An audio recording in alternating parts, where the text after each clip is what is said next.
Okay. Oh, thank you, thank you. Haven't even done my magic tricks yet. So I'm going to stand because I want to do a very personal talk to all of you. First off, thank you for choosing me as your 10 o'clock or 10:30 talk. I'm flattered and honored. Hopefully I can impart on you some wisdom from Silicon Valley and San Francisco and get to know you guys a little bit better, and you can get to know me a little bit better. So as Harriet mentioned, please put all questions on Slido or tweet me at Kalin_Kelly. I'm happy to be your in-house angel investor from San Francisco for the next couple days. So to get started, my talk is about evolving entrepreneurship. And I'm sure I'm speaking to the choir here, as many of you are entrepreneurs and creators and mavens and outliers, whatever else we want to call ourselves. So first of all, brave enough to be here in the first place. I wanted to figure out how to communicate to your particular community of entrepreneurs in Melbourne, being from San Francisco, my 49 square miles surrounded by reality.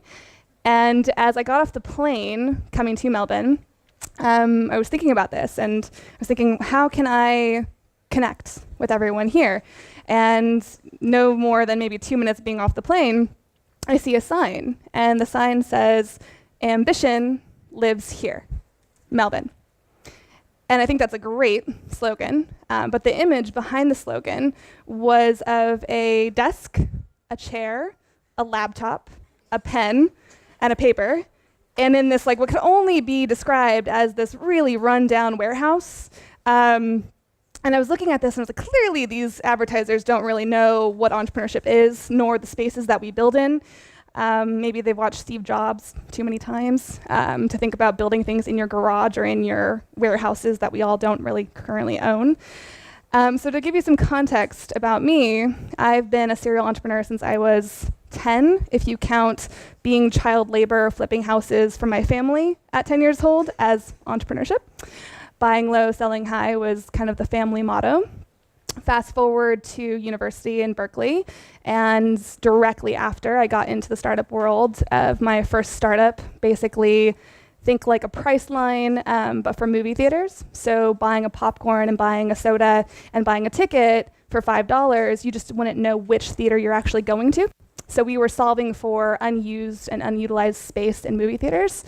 I had no idea that would transition me into doing the very similar thing within the commercial real estate industry.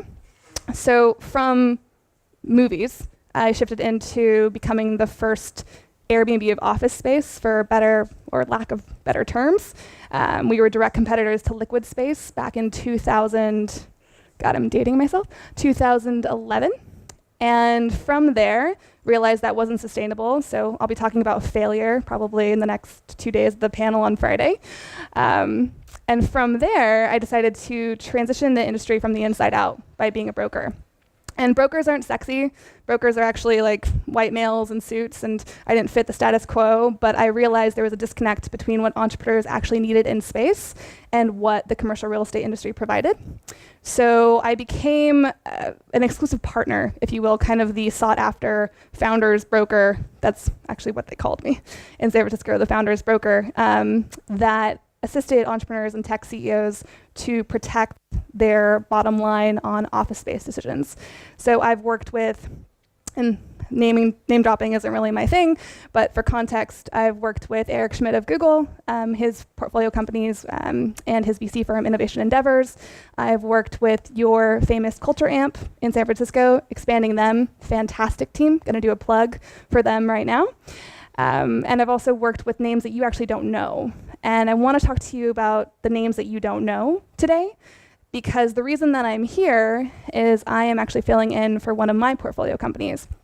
I've been an angel investor for the last year, investing in seed stage companies up to $100,000 from my commercial real estate investment in time there for liquidity. And essentially what I'm here to talk to you about is the names that you don't know in entrepreneurship, and how to start in entrepreneurship, and what that means as we're evolving in these spaces that we're curating. So the space that I saw coming off the airplane, anyone who's been an entrepreneur knows that that's not exactly the inspired space that we're all looking for. We're not looking into being motivated by the garage space, hopefully that has good Wi-Fi. Um, but instead, we're looking for curated spaces like Pause Fest that bring a bunch of diversity together, people from all different walks of life that you wouldn't normally typically meet outside of the space. Please come on in if anyone's here.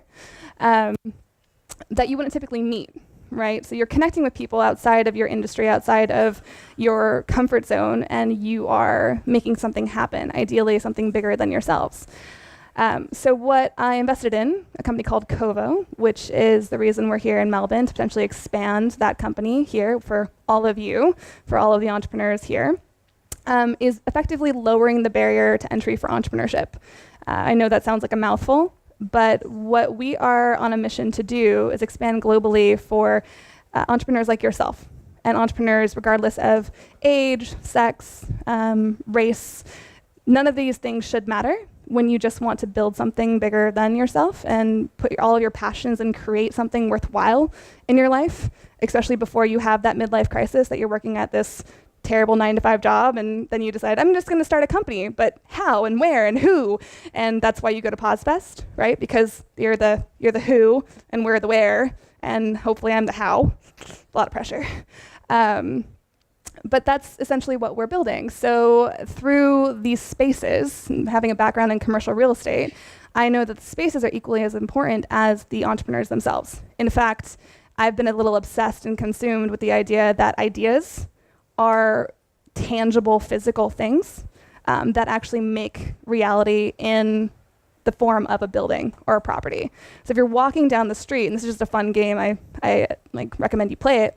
If you're walking down the street and you see a name on the side, especially in San Francisco, we see LinkedIn, Salesforce, Twitter, Uber, right? And these are large 100,000 square foot buildings, right?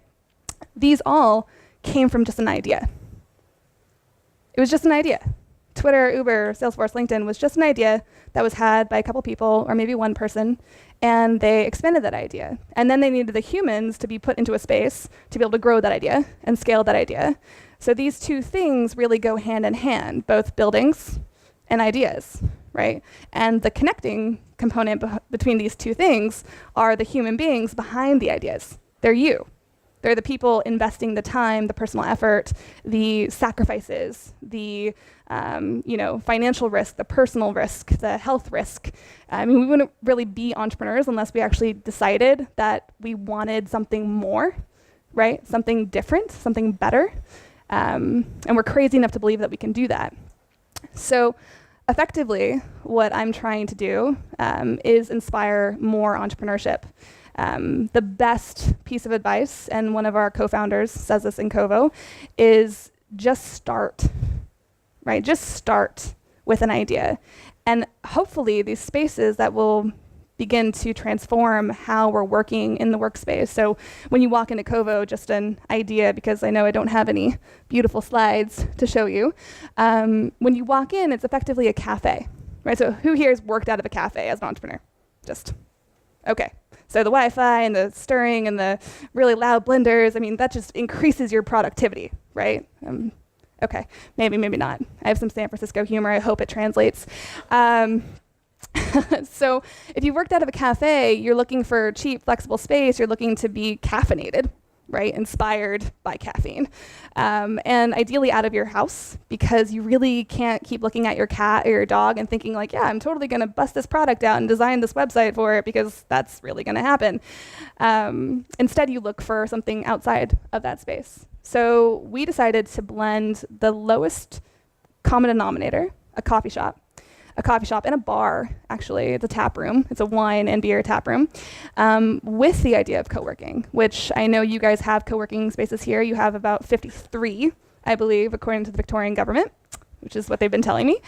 And you guys know that co-working is where a lot of collaboration and a lot of connections happen. It's kind of the nexus and secret sauce of entrepreneurship. Specifically, I interviewed a couple of entrepreneurs here in Melbourne, and they said that they lack resources. They lack community. They lack people around them, inspiring them with success stories that say, you know what, you can actually do this. And not only can you actually do this, but here's how I did it, and here's what you're going to kind of face. And it's not going to be fun. Entrepreneurship is one of the hardest paths that you're ever going to take. So if you sign up for this ride, make sure that you've buckled the belt and you know what you're in for. But with that being said, it's also one of the best, most fulfilling kind of paths that you can take as a human being here. I mean, what else are we doing but believing in our dreams and inspiring ourselves to act upon what we think our lives could look like, right? So effectively, that's what we're trying to shift with this bar, cafe, tap room. Anyone can walk in, anyone, any size, any age, come on in. Well, for the bar, over 21, please. But anyone can come in, and you have certain sections within this space. So we think of it as like flying on an airplane, right? So you've got business class, you've got economy plus, and then you've got coach. For us, 15-hour flights, like you want to go business class, but you really can't afford it, right? And so we think of this as, how do you tier space? How do you utilize space in these modes of entrepreneurship? You're just starting, so you're starting out in the cafe. You really don't want to pay for Wi-Fi. Maybe you've got like $10 for the week and you're really trying to make that work. And then evolving that into hourly co-working. So swiping in, swiping out, using technology to make it super easy to just begin, to just start. And you're working in these furnished, really nice, designer spaces that inspire creativity, that look more like a creator studio than an actual office space. And then when you evolve from that, you go into the business class lounge, right? You go into the private office, the dedicated desk, the serial entrepreneur community that not only has the connections to investments, that not only has worked with companies that started at 2 people to acquisitions of over 250 people, right? You're in that higher level tier, but you have to get there, and you have to choose and dedicate and decide that you want to get there. So we got fed up with the non-flexibility of spaces because specifically you entrepreneurs, we all want flexibility, and we're not really commitment type people. We're a little nomadic and anti-commitment, at least I am. And that's essentially what we're building. So we're building these ecosystems all around the world right now. The first one just launched, and it's already successful in month 6. So we're seeing a need for people to just feel inclusive, to feel invited, to feel a part of the community. One of the gentlemen that I had the pleasure of meeting when George was on the stage in the last talk had a little cynicism to the startup ecosystem. And he said, oh yeah, aren't these just a bunch of white, middle-aged American men building all our technology in Silicon Valley?